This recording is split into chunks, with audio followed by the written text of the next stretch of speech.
on our behalf. It's what we have agreed, and is the communique of the party this morning.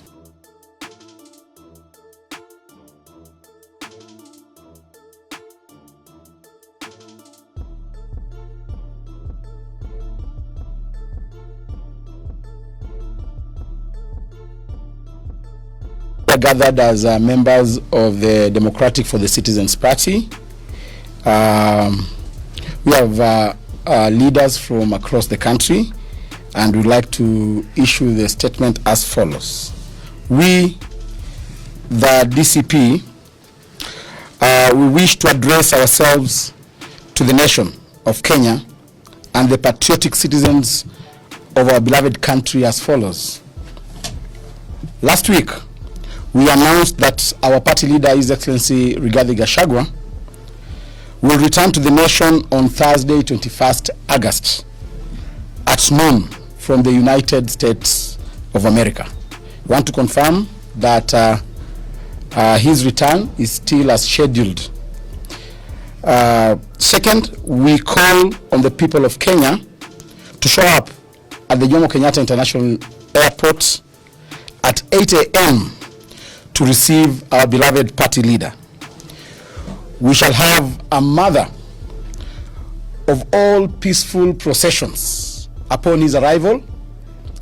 The procession will begin from the Jomo Kenyatta International Airport to the Central Business District, and later address a public rally at the hallowed Kamkunji grounds.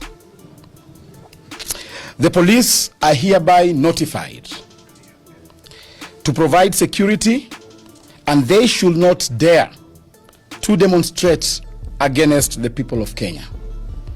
We have done a letter to the Inspector General notifying him of the said activity.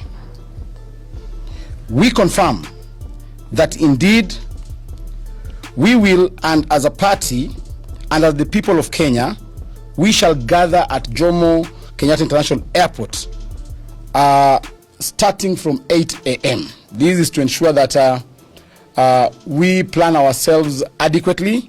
We have people traveling from across the country, all the way from Teso land, from Luo land, and therefore we want to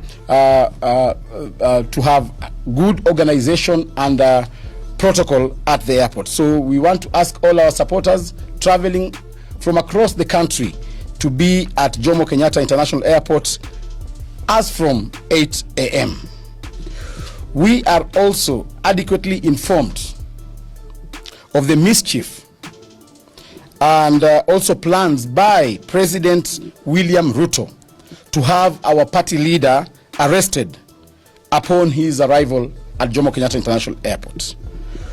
We are also informed that William Ruto is planning to divert his plane to either Kisumu or Mombasa International Airports to arrest him from there. We have encouraged our members to also plan to receive him in those respective airports. We want to be very particular and candid on this matter. Take notice that any attempt to arrest Honorable His Excellency Rigathi Gachagua, once he lands in the country, will be met by our supporters across the country.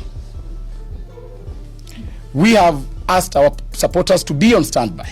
We remember when His Excellency Rigathi Gachagua was impeached, he implored upon his supporters to remain calm and resort to singing. This time round, the song will be of a different rhythm.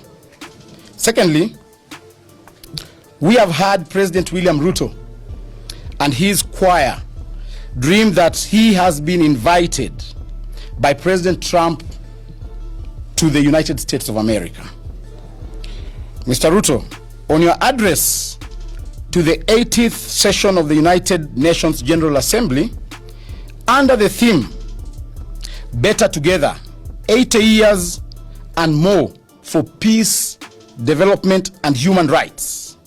President Ruto, what are you going to address the UNGA looking at this year's theme and the UN principles. Is it about extrajudicial killings, abductions, forced disappearances, rapid support forces of Sudan, corruption, illegal gold trade, or illegal detentions?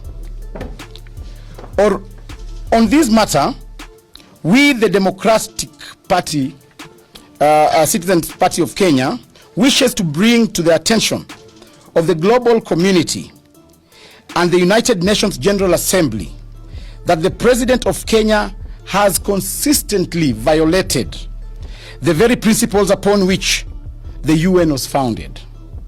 That is human rights, dignity, and peace. Under his watch, Kenya has witnessed brutal suspension of peaceful demonstrations. Young Kenyans exercising their constitutional rights to protest have been met with live bullets, unlawful detentions, and state-sponsored abductions. Systematic violation of freedom of expression. Journalists, whistleblowers, and activists continue to be harassed and silenced. Failure to protect human life. Innocent citizens have died at the hands of security forces with no accountability from the Kenyan government. The UN Charter, the Universal Declaration of Human Rights, and the multiple treaties Kenya is a signatory to all demand protection of fundamental freedoms. Yet, the President of Kenya seeks to parade himself as a statesman before the international community, while his regime is guilty of bloodshed at home. We therefore join the young people of Kenya in petitioning the United Nations not to grant Mr. William Ruto the honor of addressing the upcoming convention.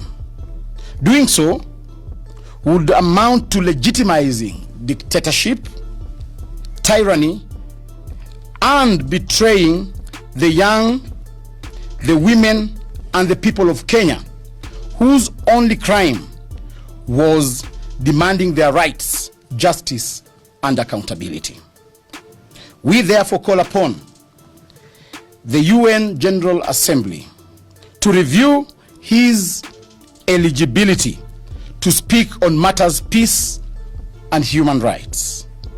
We strongly call on the United States of America as the host country to consider declaring him persona non grata in line with international practices on leaders who trample human rights.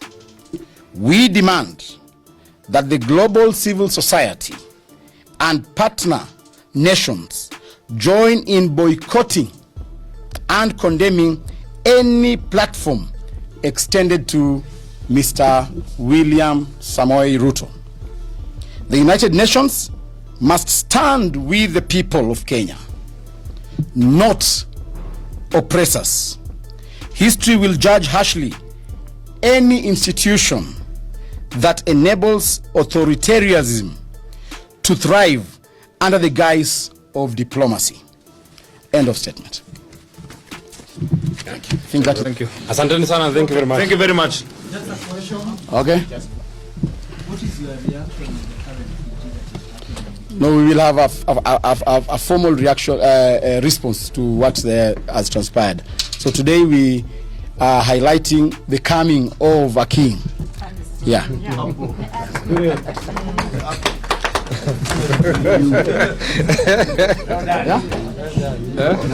WANTAM.